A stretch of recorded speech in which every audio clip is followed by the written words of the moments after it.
My role initially is to introduce the three. If, as Gary kindly said, if I'm well known, aren't they better known? Much better known still. I'll give you two kinds of introductions to these three people. One is the short introduction and the informal introduction, and the other is the, again, quite short and formal introduction. The shorter informal introduction is in the form of a question and answer. The question is, what do these three guys put together not know about Sanskrit literature? It's a rhetorical question, and the answer is nothing. They know everything. This is how I look on them. It's been my pleasure to know them. David, somewhat briefly, but Gary and Yigal, over a whole semester when I was last in Chicago teaching there, and it's been a pleasure. I not only do I look forward to everything they write, and whenever we meet to our interaction, also I've tremendously enjoyed reading this book, and Gary told me yesterday that I may be the only person in the room who's actually read the book. That's a slight exaggeration. This is not the kind of book that one reads from cover to cover, but I've read most of it, and I have pencil marks to show it. The formal introduction is in the alphabetical order in which the authors are listed. Yigal Bronner here is Associate Professor in the Department of Asian Studies at the Hebrew University of Jerusalem. He specializes in Sanskrit poetry, poetic theory, and South Asian intellectual history. He's the author of Extreme Poetry, : He's not the author, he's the author of a book on what he calls extreme poetry, : the South Asian movement of simultaneous narration, as in narrating the Mahabharata and the Ramayana at the same time in the same words. He's also working on books on Dandi, the Kavya Literature, and on courier poetry, such as in FedEx, but also in Meghadutam. Yes. David Shulman, in the middle, is the Renal Lang Professor of Humanistic Studies at the Hebrew University of Jerusalem. He has published widely on the cultural history of southern India and on philological topics in Sanskrit, Tamil, and Telugu. His recent publications include More Than Real, A History of Imagination in South India, 2012. This very short introduction conceals about 3 pages of publications by him, if not 30, all of which are very widely known amongst people who work in the area and even beyond. Gary Tubb, the director of the center currently, is the Anupama and Guru Ramakrishnan Professor of Department of South Asian Languages and Literatures, and in the college at the University of Chicago. College is a mysterious term, part of the mystique of Chicago, which means the undergraduate part of the University of Chicago, if I'm right. Yeah. And faculty director of the UChicago Center in Delhi. He works on Sanskrit literature, poetics, grammar, and philosophy, and is the co-author of Scholastic Sanskrit, : A Manual for Students, 2007. The structure of the evening is that each one of the contributing editors will, over about 15 minutes, talk about the book and also read out some poems, perhaps those quoted in the book or perhaps otherwise, for 15 minutes each, as I said. After that, I'll speak for 45 minutes to match them in length at least. No, for 5 minutes. And after that, it'll be open to questions and answers from all of you. And after that, there'll be tea. There will be, between the questions and answers and tea, a formal release of the book, which again, by our absent guest who should soon be arriving. And I don't know, again, in India, that's the first thing. The book is unveiled, and then everybody stands up and has a photograph taken, and then the evening begins. But this is how they do it in Chicago, absolutely. So there's a fusion, there's a blend of how, when this will be done. Meanwhile, I'll go and sit there, and again, perhaps in the alphabetical order, we will have the three editors speak and read, speak about the books and read from the book. Thank you. Yigal. You know, when you look for the typical account of Kavya literature, Kavya history, in any of the books on this topic on the shelf, you will be surprised to know that what they say is that Kavya is a stagnant story, that it's a constant, steady, if not constantly declining and deteriorating history. That is to say, if anything has ever changed in the history of Kavya, it has been changed for the worse, but otherwise it's just more of the same. What we argue in our book is not just that there is innovation in this world, at the face of the silly notion that there isn't, but that there is innovation at every point and every juncture. So much so that the only organizing principle by which to structure the history of Kavya is innovation. You can also say that the only preservation principle of Kavya is innovation. That is to say that the works that were deemed to be innovative were preserved from the earlier period, and other works they did not sometimes bother to preserve. We also argue in the introduction to the book that innovation is a central ethos of Kavya, of this tradition, that it is openly argued by the great poets, by the great masters, that what they try to do is to be innovative, is to be original, is to say something nobody has said before. That this notion of asti kaschit vagvishesha, that famous sentence that Kalidasa's wife supposedly said to him, at the moment he transformed, according to the story, from being a village yokel to the great learned master poet that we know him to be, and a sentence that consists of the first words of his three great poems, right? Asti of the Kumara Sambhava, Vag, Kashtit of the Meghaduta, and Vag of the Raghuvamsha. This, and the sentence mean there is something special, something new, something we haven't heard before in your speech. Asti Kashtit Bhag Vishesha. This is the judgment, this is the goal that Kavya aims at, and this is the appreciation that poets want to win from their listeners. And they don't always win that. In fact, if you look at what so many poems say, so many poets say in poem after poem, is that they're lonely.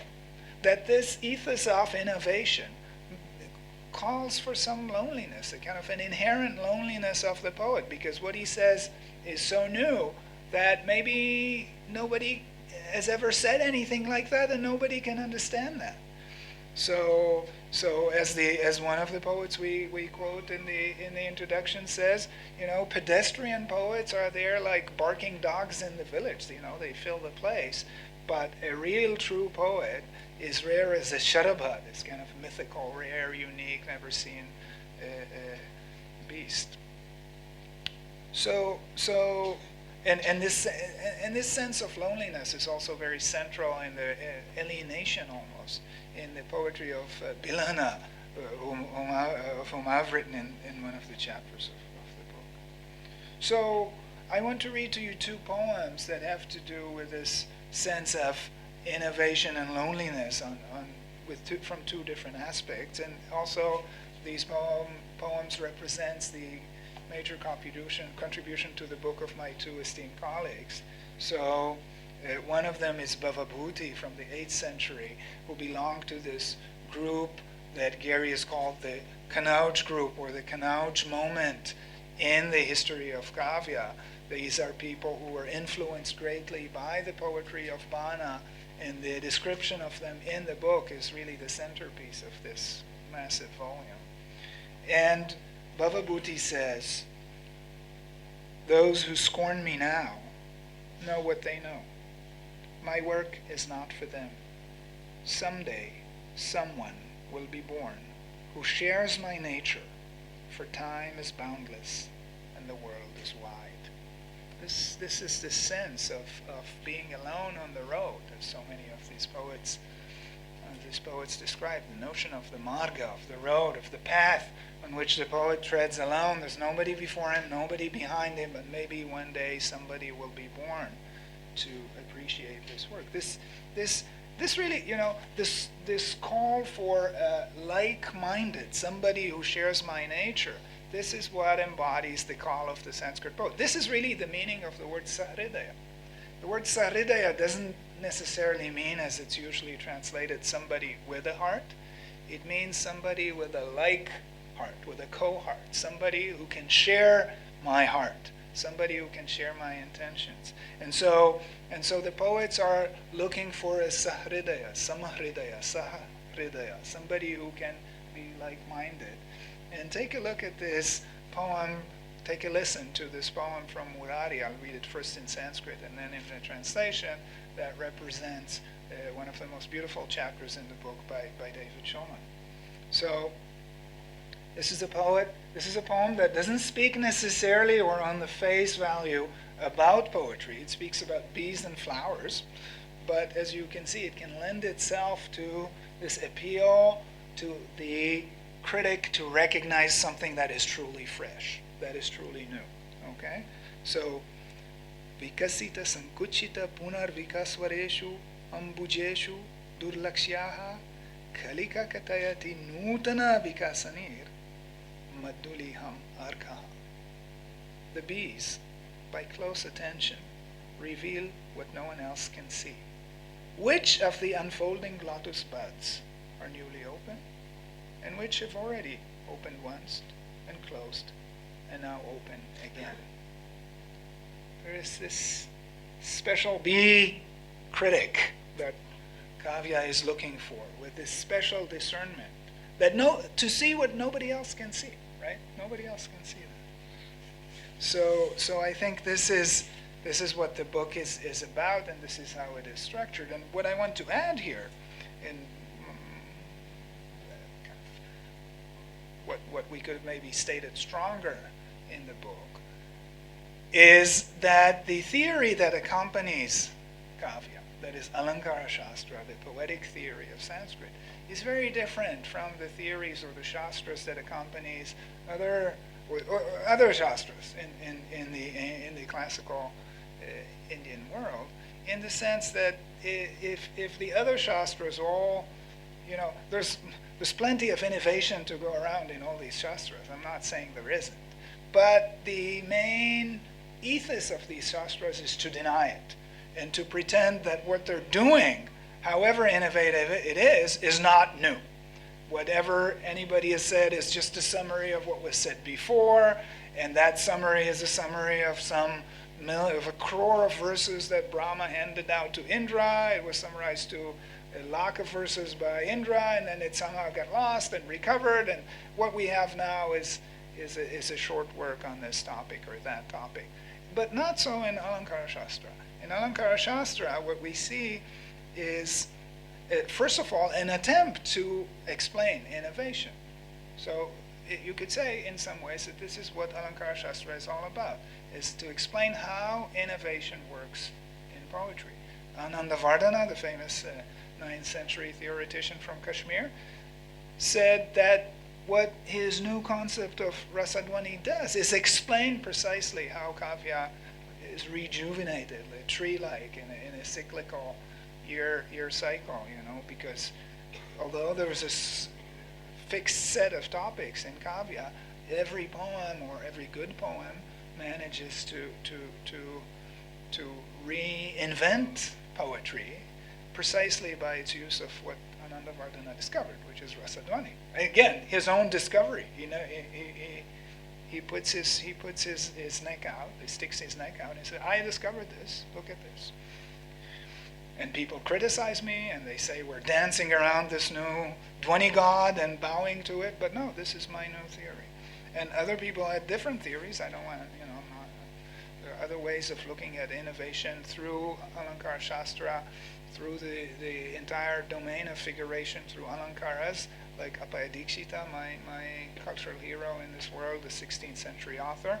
He said that the different structures of figuration is what explains the ability of the same basic notions, like the face is like the moon, to get reinvented and become anew in different kinds of more complicated constructions. And in fact, what I want to end with is by saying that from the very start, Alankara Shastra had this kind of very different approach from the other Shastras. If we look at Bhamaha, was written the earliest extant work on this topic, we see that he presents in this Kavya Alankara, in the Ornaments of Poetry, he presents poetics as an empirical investigation of an ongoing human practice.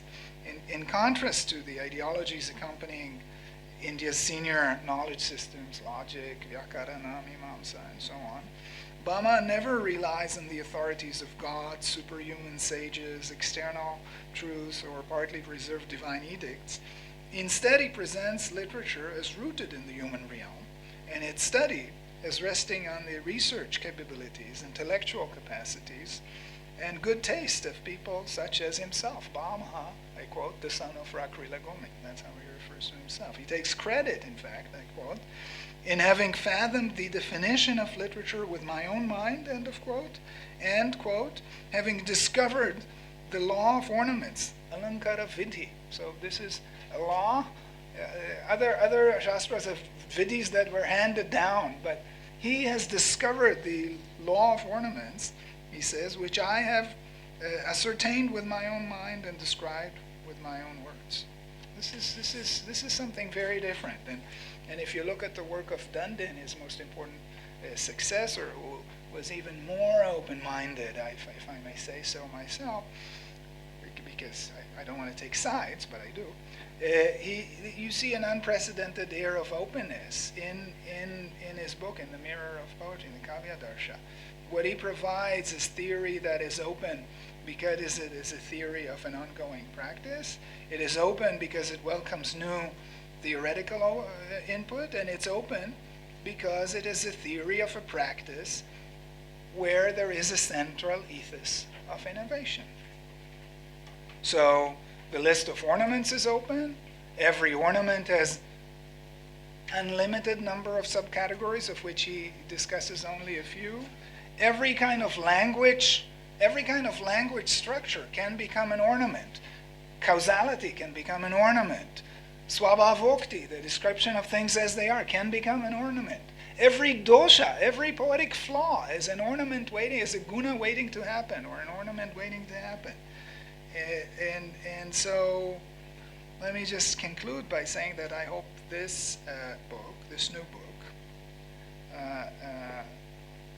with all its flaws, will be openly accepted by its readers, as Dandin was preaching. And in fact, I hope that it will lead to new trends in the study of Kavya, of Kavya in Sanskrit and in many other languages, in India's academic institution and elsewhere. Thank you.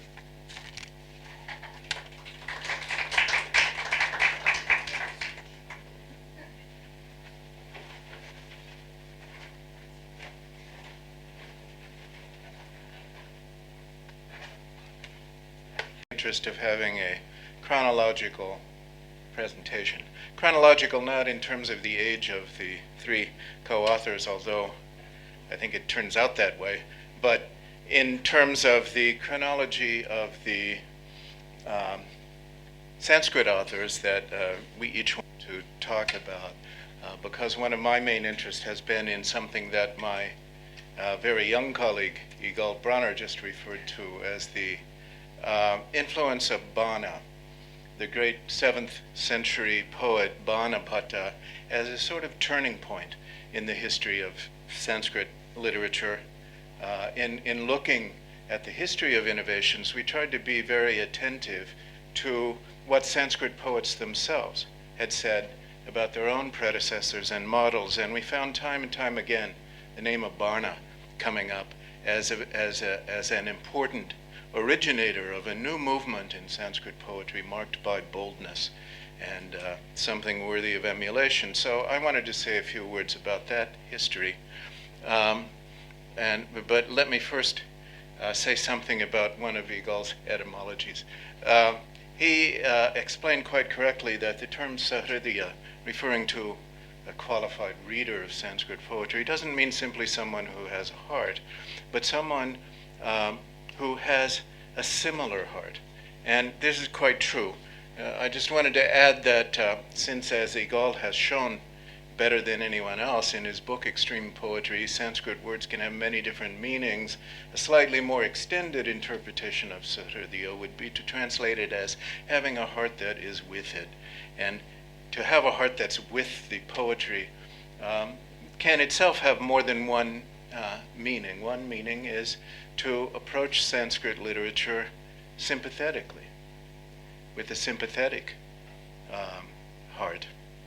And this is something that the great critics of within the tradition of Sanskrit have talked about. Abhinavagupta, in particular, talked quite eloquently about the importance of having a sympathetic understanding of Sanskrit poetry, even to the point of being able to reconstruct the scenario that was presupposed by an individual verse of Sanskrit. And for those of us who worked together over many years on the creation of this book, one of our biggest day-to-day challenges was trying to read Sanskrit poetry with a sort of deep sympathy that David Shulman brings to it, which is a very tall order. But we've all tried, and we've all hoped that there may be some things in the book which would help anyone approaching Sanskrit literature to feel that they could approach it with a feeling of sympathy, but also with a feeling, and this is a second meaning of having one's heart with it, with a feeling of enjoyment. Otherwise, there's not much point in spending so much trouble on Sanskrit poetry. And here, I cannot help mentioning that a topic of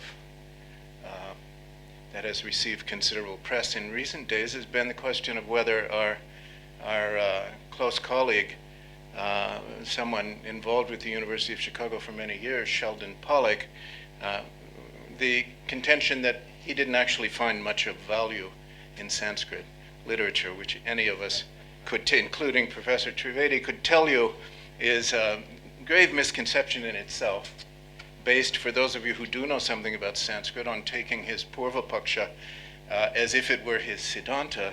But I would add to that one can dispose of this misconception more easily than this by simply asking oneself, why would someone devote his entire life to focusing on something that he didn't enjoy?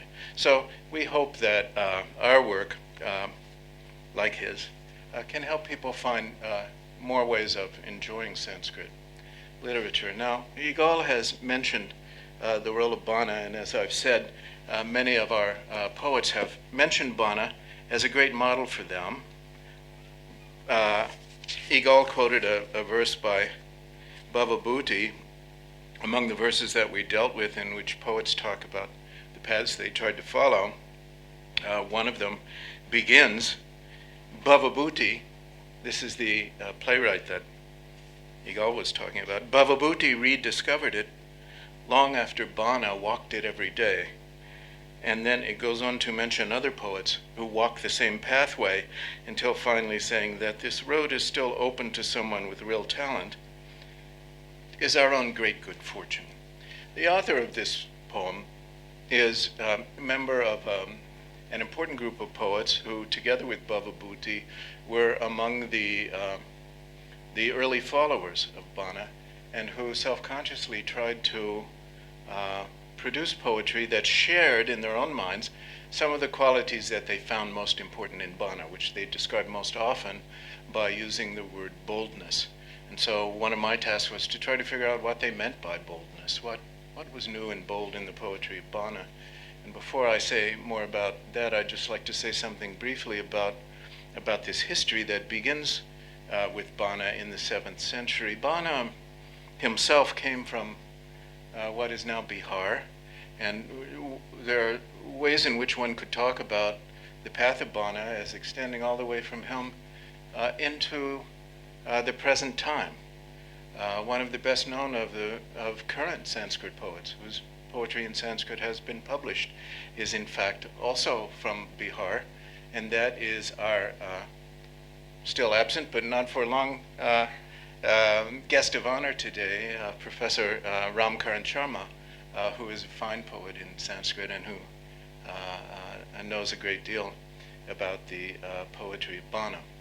But closer to Bana's own time, there were a number of groups of poets, all of whom, or most of whom, were connected in one way or another with the great center of power with which Bana himself became associated, namely the city called in Sanskrit Kanyakubja, and which has the modern name of Kanauj. Many of you will know Bana was connected with the great emperor Harshavardhana, who had a capital in Kanauj. Bhavabhuti was also connected for part of his life with royal patronage in the same area. A whole group of poets about whom I wrote a chapter were poets from a little farther to the east, the poets of the Pala dynasty in Greater Bengal, who followed Bana in a number of ways, including something that my own teacher Daniel Ingalls wrote about at some length, including the incorporation of topics into Sanskrit poetry that had not traditionally been a part of classical Sanskrit, but are recognizable as having some affinity with vernacular literatures, especially Bengali. Poetry having to do with matters in the village and in everyday life in the countryside. And this is part of what makes the poets associated with Kanauj so interesting to us, is that this is Sanskrit poetry which is very much involved in other currents of poetry that came into contact with it in Kanauj and elsewhere. And this includes not only the vernacular poetries of Bengal and other regions, but also other genres of poetry, including languages such as Prakrit and Apabhramsha. And the Prakrit literatures and Apabhramsha had their own types of poetry involving prose works, different kinds of poetic forms, and we can see all of these being played with by Sanskrit poets, beginning with Bana, and including later poets in Kanauj such as Vakpati Raja, and leading down through the most prolific of the Sanskrit court poets, Rajashekara. And we can also see the influence of these other currents of literature in later poets, such as Shri Harsha, the author of the Naishadiyam. So the question remains of what was it about Bana's poetry that was distinctively innovative? And this is a very difficult question to answer because it has to do with a whole combination of innovative things, many of which can be considered different aspects of boldness. And I think rather than drone on about this, I thought I would read you just a single example from a poem by Bana. Let me say first that those of you who know anything about Sanskrit poetry will know that Bana is famous primarily as an author of prose poetry, of which he produced two great works, the biography of his patron, the Harshacharita, Deeds of Harshavardhana, and also a great prose poem called Kadambari, named after its chief female character, a text that is so rich and complicated that to summarize the plot for you would take more than the 6 evenings of long performances that we've set aside for the Kutiyatam play coming up, although David and I have both attempted to do this on different occasions. And this is a work that has been so influential, not just in Sanskrit, but even beyond, that in languages such as Marathi, the very word kadambari has become the word for a novel. But what I was especially interested in one of the chapters in this book is that for me, even aside from his great prose poetry, Bana is one of the finest poets of individual verses, individual stanzas in Sanskrit that one can find. And the history of publication in ancient India, and here I'm referring back to earlier practices that go even beyond the time of people, such as Prasun Chatterjee, who was kind enough to come here from Oxford University Press. If we look at inscriptions, for example, the single most popular of all Sanskrit poems is a very short verse by Bana, which is in our book, a short verse addressed to Shiva in the form of the pillar of the universe, which is found more often in inscriptions, as far as I know, than any other verse, in which I consider one of the most perfect, really short poems in any language. But Bana is also the author of some really perfect, very long stanzas, including one that's also in the book, which my teacher, Professor Ingalls, considered the most powerful of all verses in Sanskrit, which is a great verse on the burning of the triple city and the embracing of the women there by the fire from Shiva's arrow. I won't read that one for you, because you should read it at leisure so that you can really absorb the full greatness of the verse.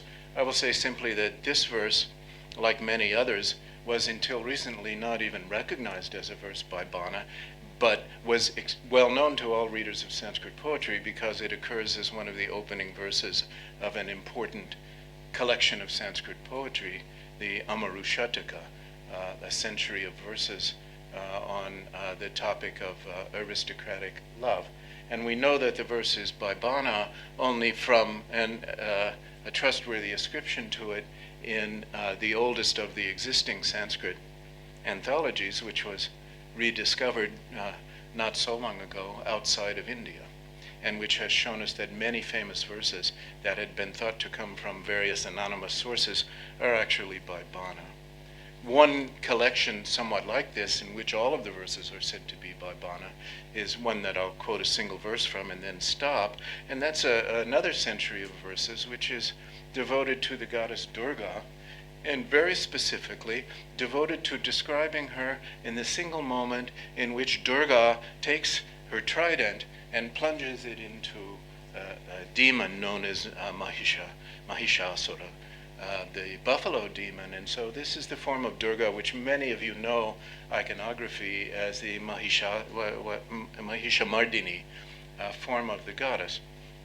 There is a collection of beautiful verses describing this moment, which is ascribed to Bana and which is connected with a story in his own life that it has to do with a fight that he was having with his wife, during which he bowed down at her feet in an attempt to placate her, and she kicked him in the head. And all of these verses in which the goddess places her foot on the head of the demon are verses that Bana wrote out of devotion to the goddess, but also out of devotion to his wife, if there's any truth in the story. And I'll read you quickly just one verse, because it's a good example of Bana's boldness and of the density of things that he brings into a particular verse. And this is in the chapter in the book on the boldness of Bana. It's a verse on the goddess and on the Mahisha demon. I'll read it first in Sanskrit. It's a single stanza, but a somewhat long one.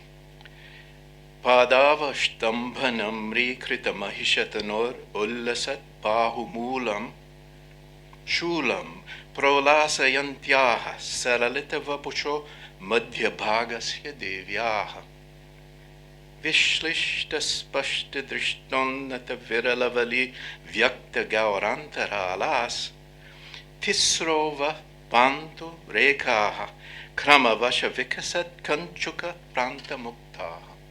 That's the verse, and you can hear a fair amount of sound effects in the verse, which I won't talk about.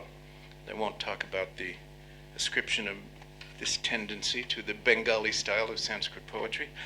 I'll instead just give you an English translation of the verse.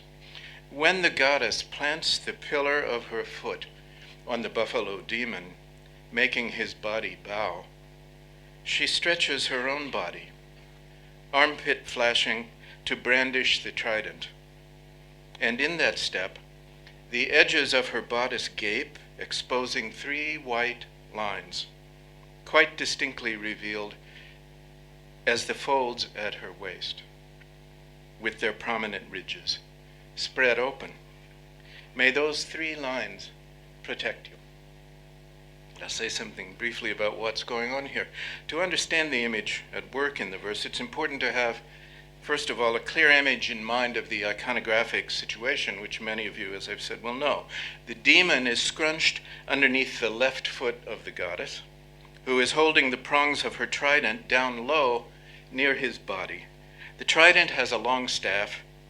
The goddess holds the other end of it in her right hand, which she's raising high in order to put the trident in position for striking. In the process of lifting her hand, she arches her torso gracefully to one side, and the bottom hem of her fairly short bodice is also lifted up and away from her body, exposing more of her waist. So the verse begins with a physical contrast that's similar to many other verses by Bana. The opening compound reveals that the body of the demon Mahisha has been forced by the goddess's foot to bend over, so that he is bowing down to her. While the other compound in the first quarter of the verse tells us that her armpit has been exposed, indicating that she has raised her arm, so that she is towering above the demon. The details that follow involve contrasts that are associated with Durga's identity, other identity as the goddess Parvati. And one contrast is between the feminine beauty of her body and her practice of yogic austerities, which is a topic that's treated with great power in the third canto of Kalidasa's poem, the Kumara Sambhava. In this verse, the beauty of her body is a prominent feature of the type of sculpture that underlies this verse with her graceful bending. And the verse itself is indicated by, or actually it serves as a justification for, her possession of a very highly regarded feature in Sanskrit poetry of the 3 folds at the waist, known as the Trivali. Experienced readers of Sanskrit will be reminded of her apparently incongruous expertise in the practice of difficult austerities by the information that when these folds of skin are opened by her bending at the waist, the skin within them is light in color, as explicitly noted by the word gaura in the Sanskrit original, as is the normally concealed skin in her armpit, implied by the Sanskrit word ullasat. Although Parvati has light-colored skin to begin with, and so she's called Gauri, her practice of yoga, as Kalidasa tells us, has given her a suntan because of her exposure to the sun and the surrounding fires. And the resulting suntan is mentioned by Kalidasa and by other poets, such as Udbata, darkened those parts of her body that were normally exposed. So in the present verse, the additional theme of martial action is added to this contrast that I've just mentioned and gives rise to 2 further contrasts at work. One between her feminine beauty and the frailty that it implies with her taking up of arms to fight against the dangerous demon with a success that the male deities surrounding her were incapable to summon up. And also the contrast between her spiritual withdrawal and her yogic practices on the one hand, and this same career of active and apparently angry warfare on the other. So we get here a complex set of paradoxes packed into this one small verse. And the visual part of this is then put to even greater use in a way that's quite original and in some ways the most striking part of this particular verse. The visual focus, as is made explicit in 3 short words at the beginning of the last quarter of the verse referring to the 3 lines, is on these 3 horizontal white lines on the waist of the goddess, suddenly exposed by her heroic gesture. But these 3 lines, in a technique common to other verses by Bana, are replicated on a larger scale by being repeated by other groups of 3 horizontal white lines. The group at the waist is the center of these groups. The center line in a taller set of 3 horizontal white lines, in which the first one, the highest one, up above the waist, is presented by her flashing armpit, while the bottom one is formed by the gleaming head of her trident, which she holds low near her foot. And finally, in the head of the trident, there's a further set of 3 horizontal bright lines, this time in miniature, that are formed by the 3 prongs of that weapon. So I'll end with this in pointing out that the entire visual thrust of the poem is to make it emphatically obvious that the goddess is displaying over and over again 3 horizontal white lines at this dramatic point on the edge of her victory over the demon. And in a poet like Bana, we should expect that this is not simply a striking visual effect in itself, but that it should have some deeper connection with the topic and the goal of the verse. To any Indian reader, which includes most of you in the room, I suspect that the significance of the 3 horizontal white lines displayed by the goddess will be immediately obvious. They are the emblem of her husband Shiva.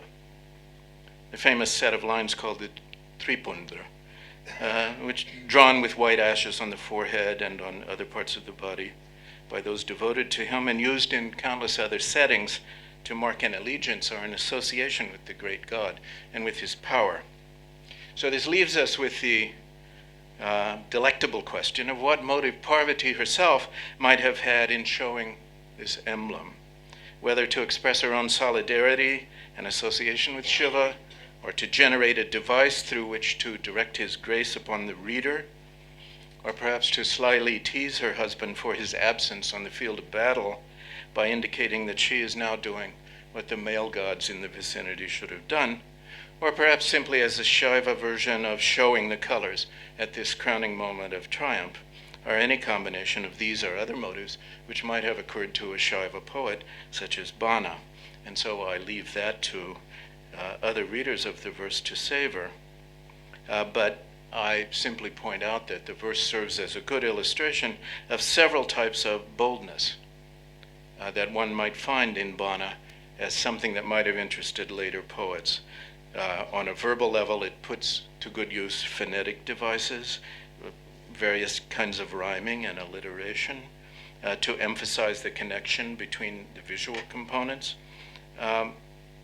And on a visual level, it presents a very striking image of the triple replication of these triple lines. And on a deeper level, uses suggestions based on implied references to older poems and to myths and to iconography, with a complex of paradoxes associated with the goddess. And through all of this, brings these things together in service to the verse's main goals of praise and benediction. And so I offer this as a single example of a powerful combination of elements, some of which would have occurred to earlier poets, some of which are new with Bana, but which in combination must have presented to the poets who read him for the first time, must have presented a model of significant power and innovation that we know from their own account they were eager to emulate.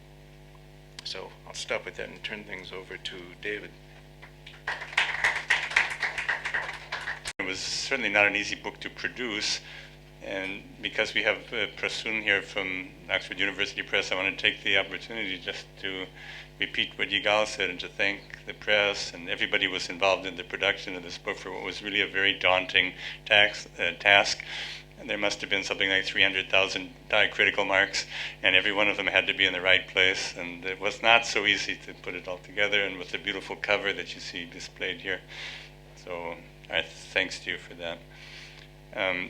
As you could easily hear, I think, from what both Gary and Yigal have said, this book is not only an attempt to move away from the conventional views of Sanskrit poetry that we've been seeing or reading for rather a long time, actually some 200 years of Western Indological scholarship and also to some extent Indian scholarship about Sanskrit, to move away from that. But it's also an attempt to find new, fresh, perhaps more sensitive, perhaps more penetrating ways of actually reading Sanskrit. I think it's fair to say, you'll forgive me if I say this, but I think it's fair to say that this book has, in many cases, essays on the great names of the Sanskrit literary tradition that are really the first true, powerful discussions of some of these great poets. As you could tell by just listening to Gary's very beautiful reading of this verse by Bana just a few minutes ago, Sanskrit poetry allows or invites or maybe demands that kind of reading. And it is possible indeed to read Sanskrit poetry in such a way that it recalls to the reader the greatness of this tradition and the pleasure, as Gary said, the pleasure of actually reading this great poetry. It's a privilege to have these works to read. And we've tried to make some attempt to make these ideas clear and to exemplify them by our different ways of reading. And that includes not only the very famous names like Kalidasa and Bhavabhuti or Bana, but also poets who have really these days kind of fallen out of people's awareness, like Murari, and like the poets of the last 1,000 years of Sanskrit poetry. So I want to say something about one of these poets, just to give a short example, to show you something of what it means to read a Sanskrit text from, in this case, the 14th century, with the kind of openness, with the kind of sahridayatva. And I especially want to address these remarks to the students who I had the pleasure of meeting just half an hour ago, who seem to be keen on learning Sanskrit, and I want to encourage them to do that and to perhaps give some small example of why it might indeed be worthwhile doing that. It's really worth learning Sanskrit. So I'm going to say a few words about a poet called Shakalya Malla. Shakalya Malla, it's not a household name. Even in Andhra or in Telangana, he was a Telangana poet. Even there, I have a feeling that Shakalya is a name that is perhaps not so well known today, but actually he was a great Sanskrit poet.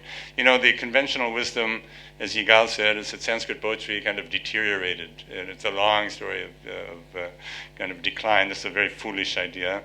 And in particular, the notion that the Sanskrit poetry of the last 1,000 years or so, after the great classical poets, and after the Kanoj poets, and after the last of the great universal, or we could call them cosmopolitan Sanskrit kavyas, I've taken the word from Shelley Pollack. After this, you know, then there's a kind of literary production in Sanskrit which, as it were, somehow is not as marvelous as the earlier works. But in fact, all it takes is to read a page or two of a poet like Shakalya Malla to see, in fact, that there are miraculous achievements here. So let me just read you one or two verses, just to give you a taste. I have no more time than to give you just a short taste. So one thing one sees right away in this poet, he wrote a Ramayana. It's called the Udara Raghava. Udara Raghava, noble Rama. Right? And it tells the story of Ramayana. But you know what? It's a Ramayana which is a little different. Like every Ramayana is a little bit different. This one is a Telangana Ramayana. So I should perhaps tell you I'm very fond of Telangana. This is not a political statement. It just happens to be someplace that I like. And I like this Telangana Ramayana. And there are certain parts of it that show things that I think are worth paying attention to. Like, for example, the particular depth and resonance that is possible if you're writing in the 14th century after maybe 1,000 years, 1,500 years, in which people were writing Ramayana works of one kind or another. So, for example, he has a verse in which he is talking about sunset. The first time the sun sets after Rama, Sita, and Lakshmana have left Ayodhya, you know, and they're crossing the river with Guha, and the sun sets. So it's the first night, really, outside of the city in the wilderness. And so the poet explains why the sun looked like it did, why the sunset happened so fast. Actually, that's something true in Telangana. Sunset's very rapid, actually.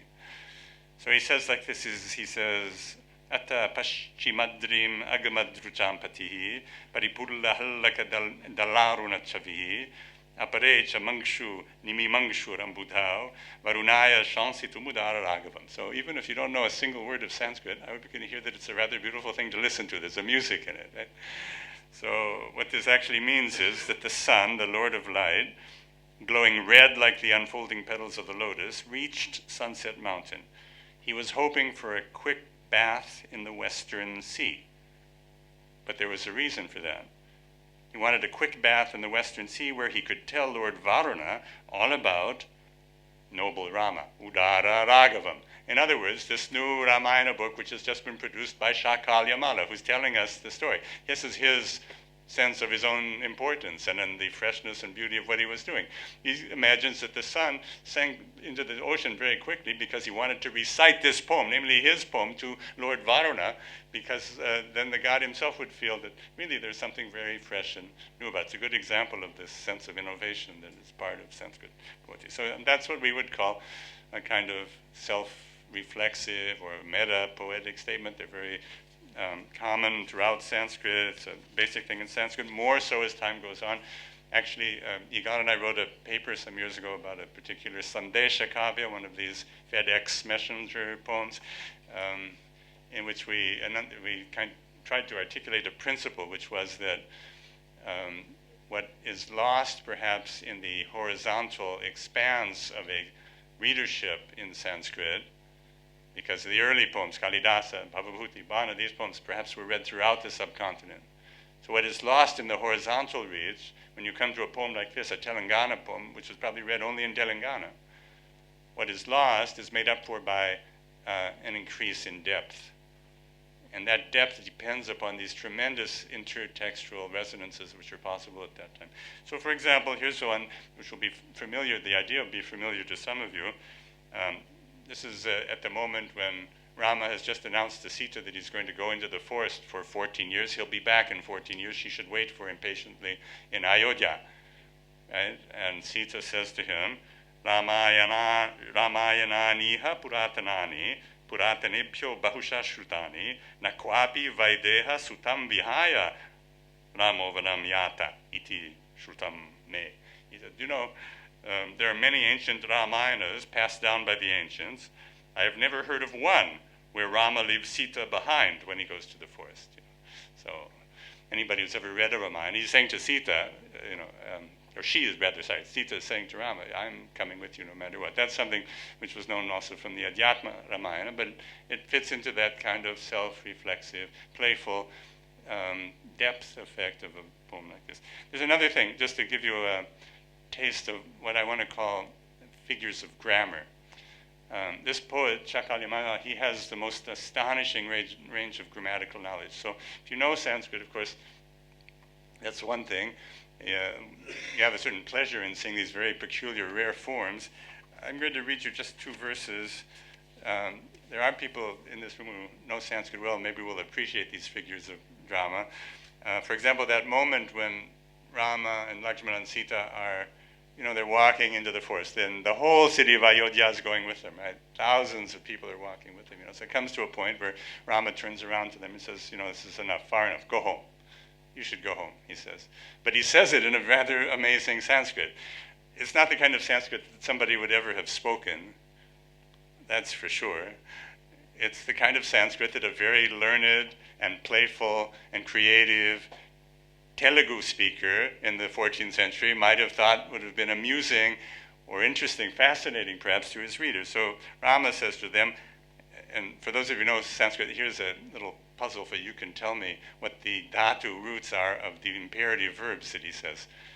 He says, advam, artavishu kadadva, tatam, aturam, upadvam, yata, ma tamateti, pranchira mura bhashata bandhun, which means stop, advam.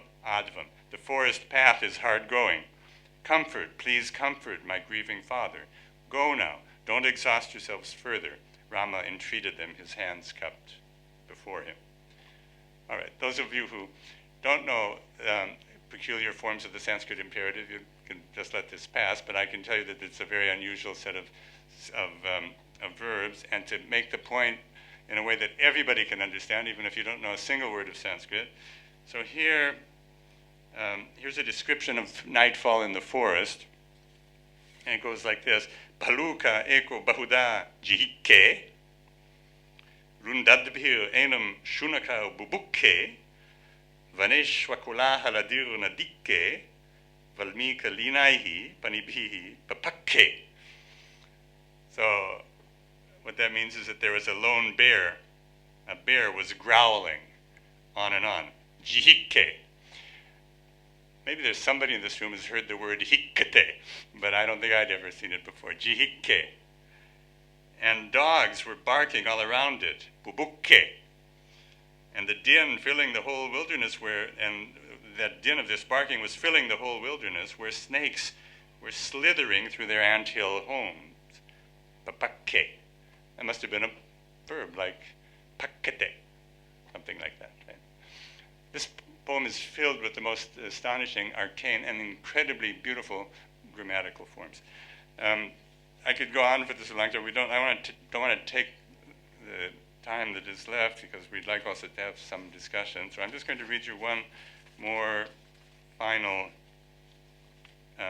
passage. This is actually 3 or 4 verses. I'm going to read it to you in order that you would be able to hear how a 14th century poet who knows the tradition is still capable of coming up with a very kind of original and engaging general statement that every human being can identify with, what's called an artantranyasa in Sanskrit. And this is something that happens.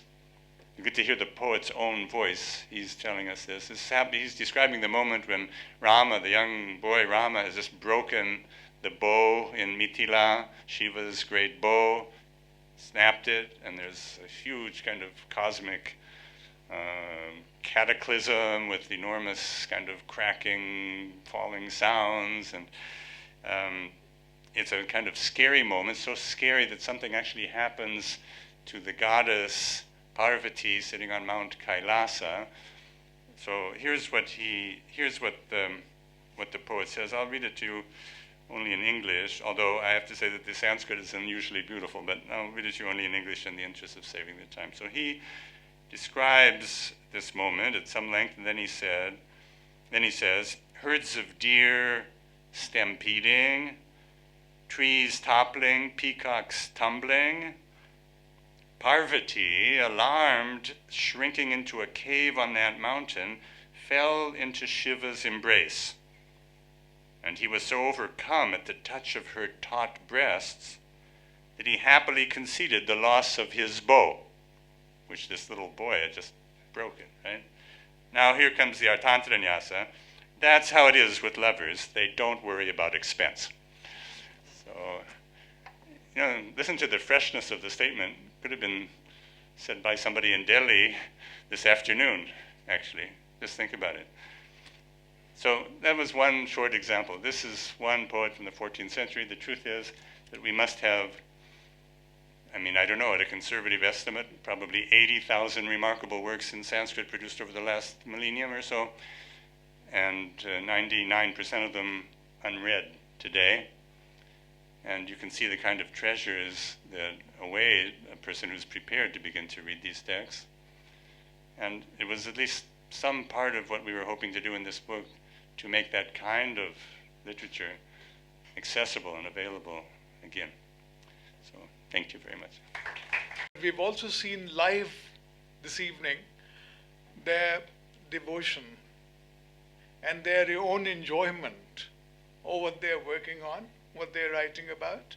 So much so that I hope this will prove infectious in some of our cases, and that we'll also go on to read what they have read, and perhaps, as David mentioned, what hasn't been read widely enough, what hasn't been read at all, but was produced and still lies in manuscript, and so on, perhaps. This book deserves a prashasti. In the old Sanskrit tradition, it deserves an encomium. It's like no other book, it's like no other history of Sanskrit literature that I know, and I've got about 8 at home. I've had them for some time, in both English and Hindi, the other language that I read. In English, certainly, it's very, very innovative. It talks about innovations in Sanskrit literature. The history itself is innovative. And there are two or three ways in which it is so. The first is the first history in English since Lienhardt, I think, 25 years ago. And before that, there was Winternitz and there was Keats and there was Weber and so on. But histories of literature, Sanskrit literature in English do not come out that frequently. And it reflects how times have changed and how the new generation of scholarship in Sanskrit is very different from what there was before.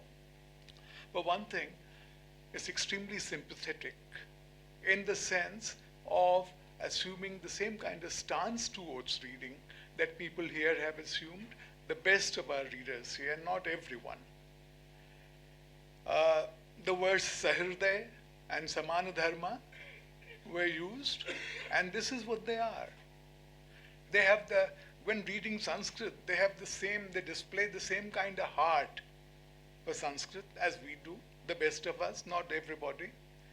And they follow the same dharma in reading it.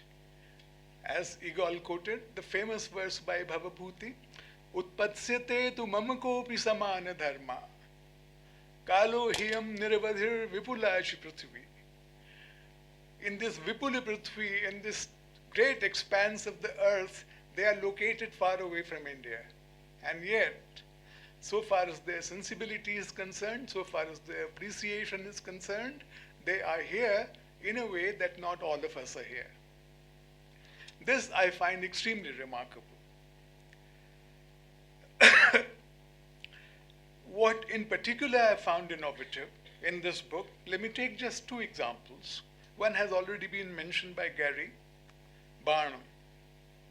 When I was a student of Sanskrit in my BA class in the University of Allahabad, Bana seemed to some of us even more difficult than Kiratarjuniyam, than the Upanishads, than the selection of the Vedas. And yet, many of us could even then see that Bana was a very different writer, a writer who was writing with a smile on his face and was right on top of what he was doing and fully conscious of what he was doing. He exploited what in English is called the other harmony of prose. And he made it more harmonious in many ways than the verses that numerous Sanskrit poets had written before him. What can verse do, you sometimes wonder looking at Bana? Because verse is constrained by meter. There's no rhyme in Sanskrit, but there are many meters, and that's the constraint, and there is the poetics of it. He created his own architectonics and poetics. If he wrote a sentence that goes on for several pages, he shows that it can be done and it can have a poetic effect, very different from a 4-line shloka. Kramena chakritam me vapushi, the famous line in which Mahashvita, not line, long sentence, in which Mahashvita describes how youth came to her. She didn't attain youth, youth came to her and so entered her body. That was, even in my BA class, magic. And here in this book, if there is one hero of this book, it is Bana Bhatta. His restoration and his readings by so many scholars in this book, they are, I think, the single biggest highlight. I would like to mention that in Hindi, there is a novel by Hari Prasad Trivedi called Bana Bhatta Ki Atmakatha. That also needed a little mention here somewhere to reinforce the continuing appeal of Bana Bhatta, not only the work Kadambari, but the mythology Sara. This book has so many sons of Bana. There is a section called the Sons of Bana. I did not know he had so many sons. They make him sound like Lord Byron, who is reputed to have fathered about 150 or 200 sons in a short life.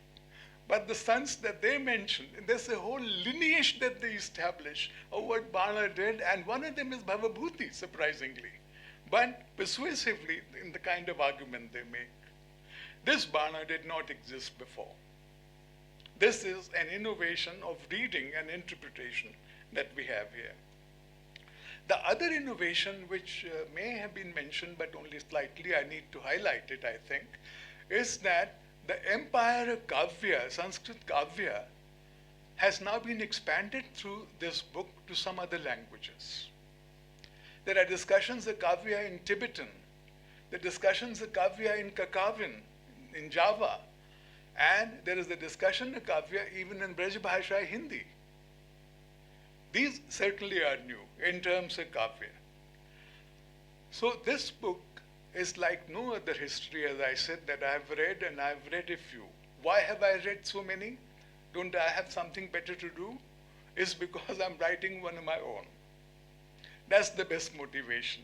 I'm contributing to a history of world literature, a consortium of scholars going on for 12 years, and that's not enough. We'll go on, I hope not for another 12 years, but we'll wrap it up sooner. Two questions I wish to raise for our authors to consider. One is, why is it called the book Toward a History of Kavya Literature?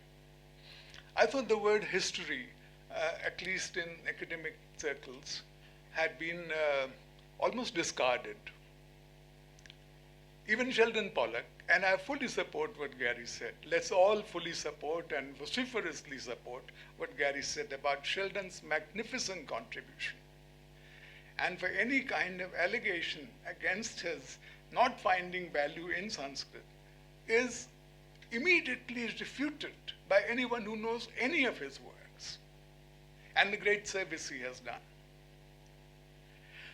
Even his book in 2003 of 17 essays, 17 or 18 essays, it did not have history in it in the sense that it's not continuous, it's not subsequential, though it is sequential, it is not cumulative, it is a series of studies which are put together in a book and which do add up together to something.